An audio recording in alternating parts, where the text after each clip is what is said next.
asalaamaaleykum ñu ngi leen di nuyu bu baax day jaajëfal képp koo xam ne yaa ngi suivre liberté d'expression tey nag vidéo bi ñu bëgg a def mooy ay jàngat yoo xam ne yu ndaw la ñu ko bëgg a jëmale ci président Macky Sall maanaam li mu doon reproché maître Abdoulaye Wade jamono yi 2011 li nga xam ne dana ko reproché maître Abdoulaye Wade da cee souligné yu bëree bëri yoo xam ni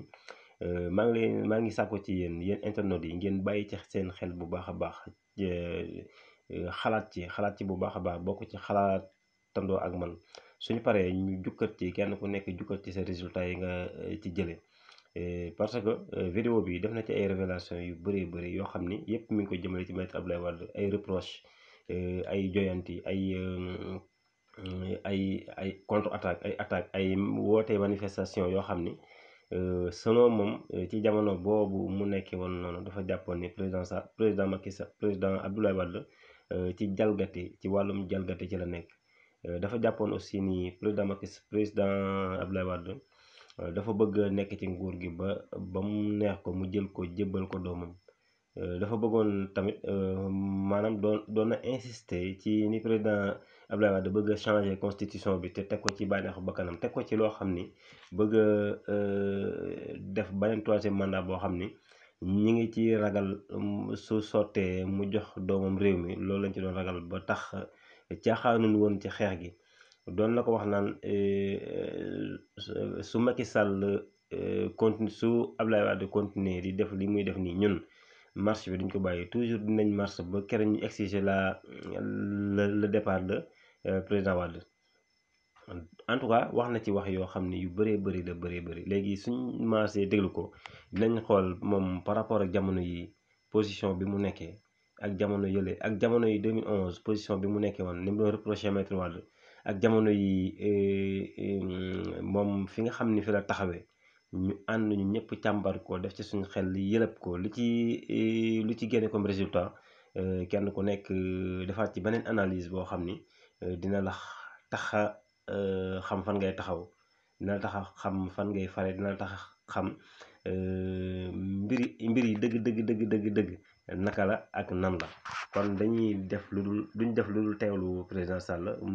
ci jamono yi 2011 la mu doon reproché maître Abdoulaye Wade nañ ko déglu nag attentivement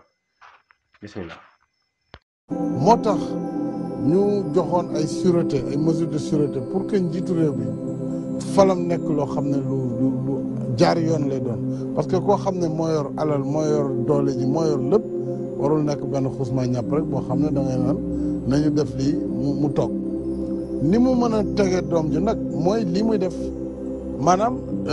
élection boo xam ne d'abord dañuy maîtriser fichier bi mooy lépp lu wóorul 2009 élection locale am na fépp fu ñu ko dóor booy xool foofu lay changer collectivité yooyu mooy Sangalkam mooy Jaxaaw Siin mooy ca Fuuta la mu perte yëpp ak yeneen dëkk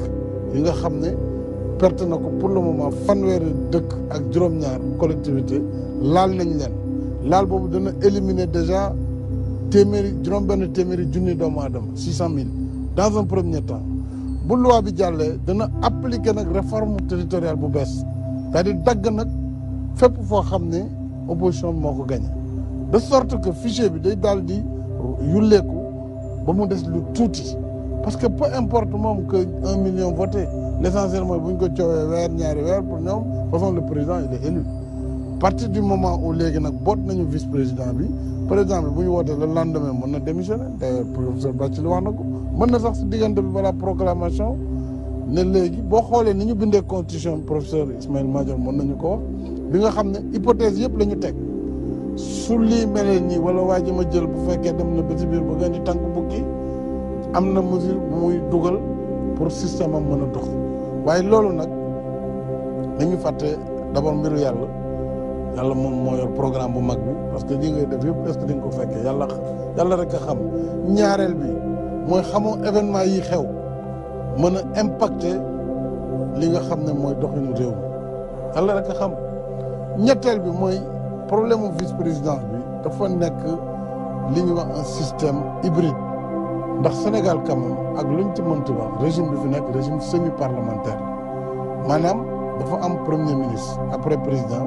premier ministre bi am nekk responsable ci kanamu ak kon lii moom andi rek ay coppite ak andi nu ñu jalgatee moo waral projet bi leneen waralu ko mais surtout li tax mu nekk projet bu kenn warul nangu mooy li muy remettre en cause choix sénégalais yi seen bopp moo tax nag ñu war a woote ñëpp ëllëg si 9h ñu ñëw place Soweto assemblée nationale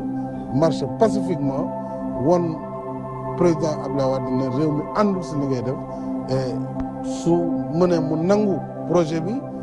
député yi wala ñu sauver réew mi ñoom seen bopp ñu bañ ko voté parce que buñ ko bañee voté fa lay yem parce que même buñ ko yóbboo Sénat bu ko Sénat bi voté buñ ñëwaatee assemblée mooy mujjee kàddu gi kon député yi mun nañ régler problème bi ñu sauver Sénégal sauver jàmm Sénégal jàmm daal dina ñëw ñoom lépp mu ngi dépendre si nit ki am na si député yu am fulla ak fayda am ngor gu toll na bu ñu gëmul dara duñ ko def mu ngi biir PDS am na ñu ko defoon si jamono ji mu fay nekk ñi si gënoon a dëgër bopp dañ leen far dàq Moustapha Cissé Lo Mbaye Ndiaye ne ñii ñoom bon nañ leen dàq pour tiital ñeneen ñi am na ñu fa nekk ba tey déjà wax nañu nee nañ duñ ko wote parce que loi bi jaarul yoon méngoowul ak intérêt réew mi te dina yee fitna loolu am na député yoo fa nekk waaye ñeneen ñi dañ leen di corrompre en vérité parce que pouvoir bi day corrompre ay ses propres députés moi je suis témoin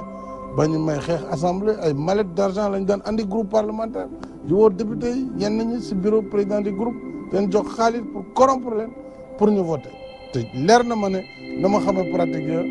dana am ñoo xam ne dañ leen jox xaalis ñi nga xam ne xaalis moo leen intéressé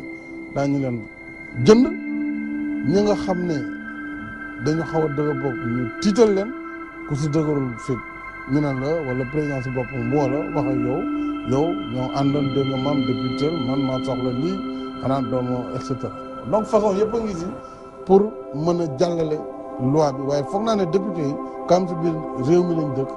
si peuple bi la ñu dëkk war nañu am sursaut maanaam fierté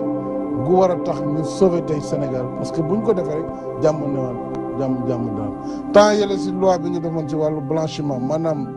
càcc gi nga xam ne jalgati lay doon ci alal ju leerul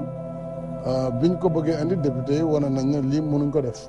ñun retiré waat seen projet donc je crois que c'est l'occasion pour ñoom ñu redorer le blason de l'Assemblée nationale mën nañu gëm ni c'est pas trop tard mais buñ ko deful it ba wote ko même bu ñu voté loi bi ñun danañ continuer di ko xeex la amoon Niger voté woon nañu par référendum constitution bu bees nit ñi xeex ba fartaañaan daanu donc loolu moo nekkoon kàddu yu président Sall yi président Sall nag dinañ ko dénk tuuti comme mbubb la moo xam ni maître Abdoulaye Wade moo ko soloon mu doon ko sikkalee côté bu nekk mbu mooma lillahi wa rasulihi na nga góorgóorlu président Sall bu mbu mooma bés du dikk bañ gis ko ci sa yaram parce que bés biñ ko gisee ci sa yaram dina nekk lu ñaawoo ñaaw ci sa der ndax mbubb la moo xam ni mosoo nangu ka ko soloon sol ko mosoo koo rafetlu mosoo koo fu mu toll yaa ngi ko doon jund mosoo koo rafetlu mosoo koo sargal mosoo ci woon a ànd ci mu sol ko kon nag na nga góorgóorlu ba bés du dikk mukk ñu gis mbubb mooma ci sa yaram maître président Sall sama gars yi loolu moo nekkoon jàngat bi di leen jaajëfal